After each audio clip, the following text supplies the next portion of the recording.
back to the channel, ladies and gentlemen. Today we are actually starting a new project. This project has to be finished really fast, so we're going to jump right into it. What we need to do first, we need to go ahead and tear down the entire front end. We need to remove all the busted up pieces and get the radiators out of there to see maybe there's something underneath there that is also damaged that we may have missed in the first initial estimate.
No damage to any of the clips, no damage to the fender.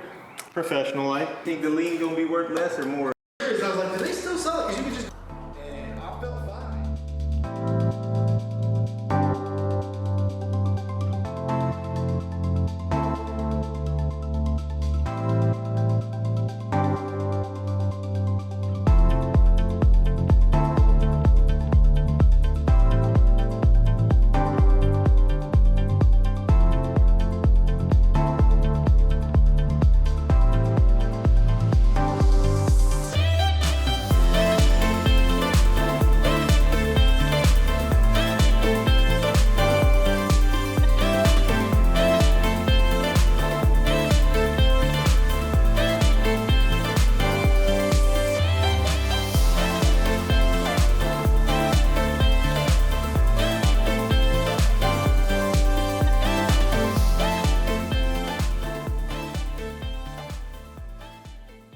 Remove the entire front end off of the truck. I'm not going to remove the intercooler simply because there's nothing hiding underneath the intercooler, and I'd rather have it all closed up for now. Right now you can look at it and basically see every single part that is broken. We've got a little bit of frame damage right here, and we've also got a little bit of frame damage right here. Got a little tear, and the horn is popped off, which it's not really a big deal, honestly, because it's the very end of the frame. And it's actually not damaged that bad. That just popped off, and you guys know Fords, look at that. Look at those welds. You see the rust on those welds? It looks almost like it wasn't even penetrated. Look, there's no penetration on that weld whatsoever. It popped clean off as if it was supposed to pop clean off. Yikes, Ford, you guys need to step up your game. I know it's a 2016, but still, back in 2016, man, I was welding like a beast. All right, so that right there, we can't abide by that. No, sir. But so the next thing to do now is to assess all the damaged pieces. The headlights, one of them is actually good. One of them has a bunch of busted tabs, and for an insurance quality repair, we cannot abide by that. So we've got to replace it. So we need a headlight, we need a shutter, we need a grill, we need a radiator, we need a condenser, we need the front bumper, obviously. Fog lights are still good. That little plastic piece right there seems like it's still okay. Like a lot of little stuff is fine. So that together, we are going to continue with the repair. You know, we'll get it all done up.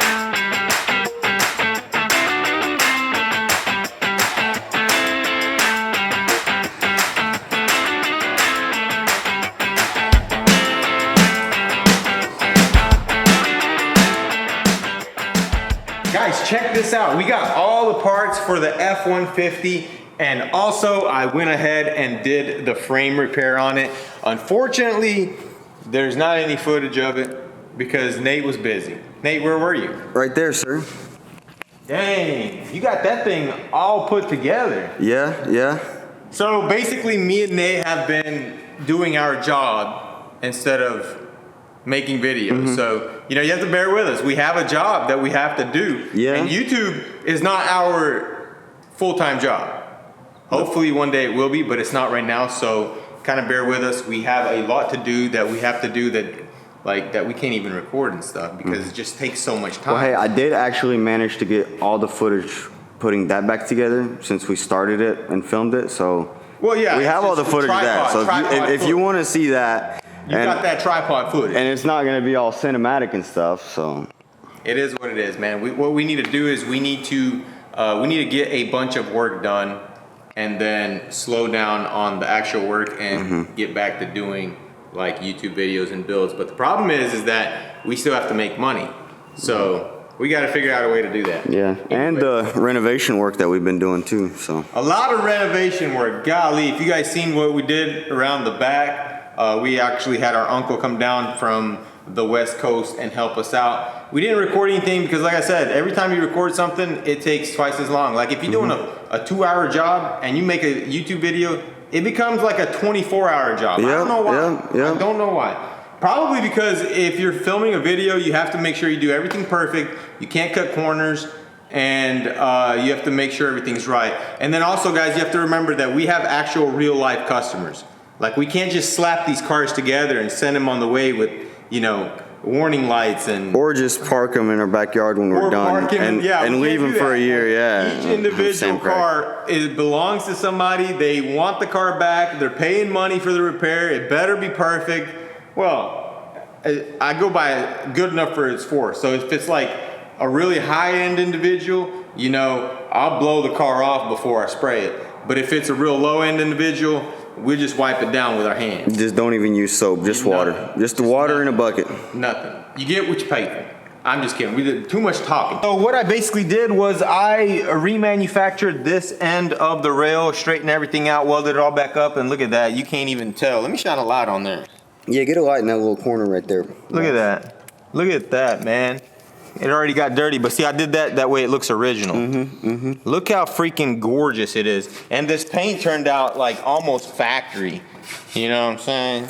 Yeah, I don't know. And I replaced this side as well because it was cracked off. And you know, Ford welds are already pretty weak. I showed you guys on that side how weak they are. And so this one was cracked about halfway here, a little bit here, and a little bit there.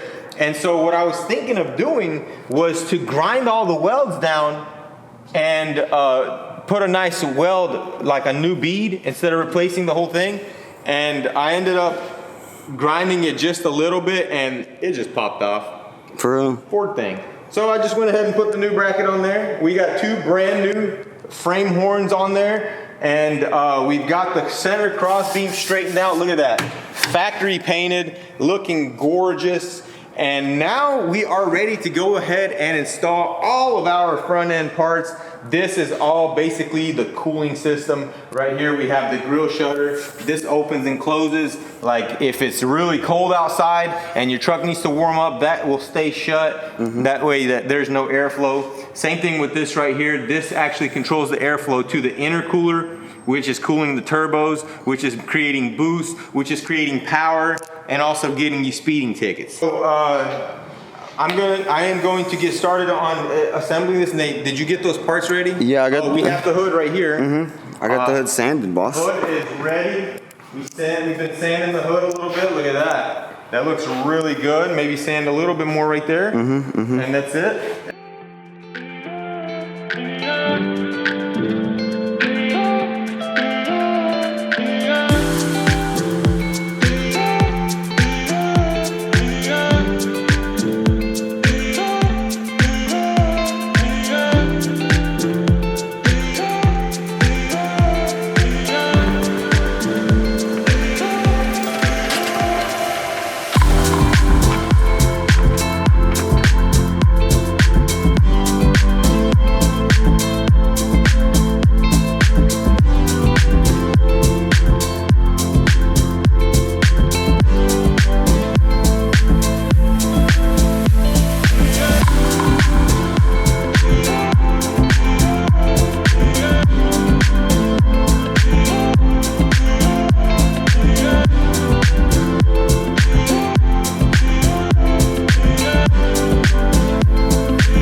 Just like that, guys, the F-150 is all finished up. Man, look at how beautiful this thing turned out.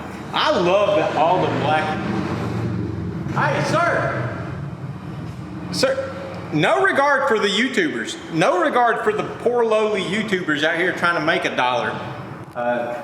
Back what I was saying, I love how the black, you know, like the black accents look on this truck. Yeah, yeah. The matte black, you're saying? I'm not a huge fan of chrome. So like this right here, this is like already for me, it's like, oh, so beautiful. Yeah, yeah. We still do need to detail it. I washed it a little bit, but I think we need to give it a nice good detail right before we give it to the customer, because look, I washed this thing and then it sat out there for a little bit, and I swept the shop out and it's already had a little light film of dust on it. You know, so we're gonna detail it right before we give it to the customer. But yeah, we've been very busy, guys. This has taken up a lot of our time. The Chevy that's up on the rack has taken up a lot of my time. This is actually a big doozy. We'll get to this one here in a minute. Let's go over here first. Follow me through my maze to my office. This is a whole nother video, guys. This is a video in the works. And right now there is a wrench in the works, gumming up all the, I think, yeah, we shouldn't be near that. But look, as you can see, I have my Blackhawk self-centering frame gauges, and I've been using them to line up these frame rails, because what happened was both these front frame rails were bent completely over, all the way. And the guy was like, hey man, I'm trying to put on my core support and I can't. I think my frame's tweaked a little bit. He said, I think my frame's tweaked. Mind you, this is a Ukrainian guy. He brings it over here. This frame rail is right here, I swear. Like you can see where I heated it right there. Look. But, so it turned both frame ends over and then the entire frame as well from like behind the motor back. So right now I'm pulling the whole entire front part of the frame. It's got like a big old diamond in it. But you know what? We're gonna get it done. We're not gonna give up, because around here, we don't give up. What was my motto, Nate? Well, you almost gave up on this, so. Never stop, never give up. That's my motto. Never stop, never give up. I'm gonna need to make me a t-shirt like that. Never stop, never give up. But yeah, we're gonna get this thing done. A little update. I guess we're doing a little shop update. A little update on the Acura. We have the Acura buttoned up. I think we need to install the hood, the front bumper, a couple of other small things, and we are finally ready to give this thing back to the customer. We're not doing a complete repair on this car. The guy that owns this car is actually pretty handy himself, so he can do a lot of stuff himself. As far as the body work goes, I don't know about that yet. I have not talked to Paul or the customer. I think it was actually up in the air. They were both on the fence on whether they wanted to do it or not. But we'll figure that out. Good news is, look how nice this engine bay looks. Everything is exactly where it should. Nate got this thing all hooked up. Nate, did you film this? Yeah, of course, the whole video.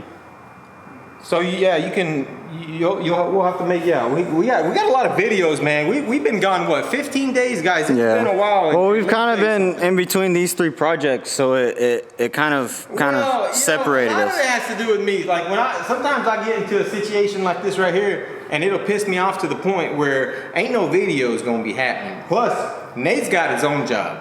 We have a day job, you know? We got a day job. We have 2 exciting new builds that we are going to introduce to you guys. One I'm going to not show you guys, but one I can show you just because it's not like anything super crazy, but the other one's pretty cool. We're not gonna show that one yet. So if you come over here, check it out, guys. It's my Nardo gray primer Corvette. You think they believe me? Primer? This is primer. What do you mean? Huh? You think they believe me that it's mine? Oh, that it's yours? Is this not yours? Nah, it's right here. Check this thing out. Woo! Now that right there, sir, that right there is a real man's unit. What do you think, Nate? You like it?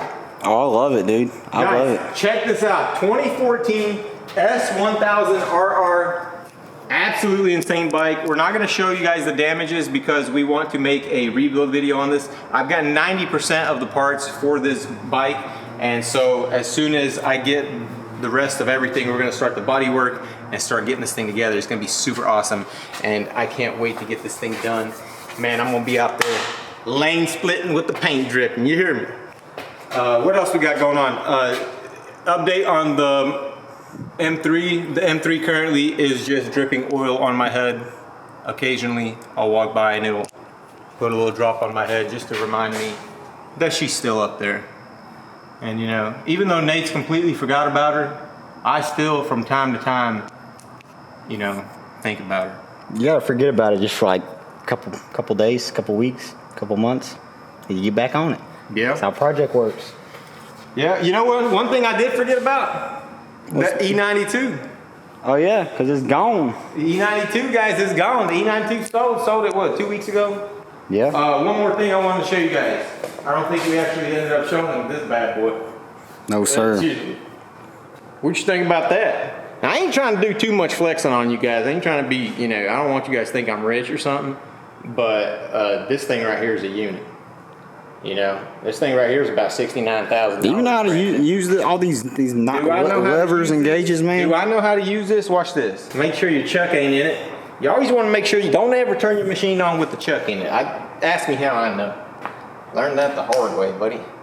Make sure that. All right, you ready, Nate? Are you sure you're ready for this? Now, you want to hit that thread, lock her in. Or you need to go the other way. Now you're milling. You're milling. Or you're cutting a thread. Or you're just playing with your toy like I do every day. I come over here, I spool this thing up right here, get them endorphins pumping, get it all, you know, get that testosterone real high, and then, you know, just get back to whatever you're doing. But that's going to be it, guys, for this video. I'm sorry we've been gone for so long. I promise you, once we start taking on these big jobs right here, we're not going to do that no more. This is just, I have an addiction. What can I say? I have a problem. When people bring me a really bent frame, I just want to fix it. And sometimes it bites me in the butt and I can't get no videos out, and then we get a bunch of other small stuff, like we got a bunch of other tiny stuff that we got to do that we can't even film.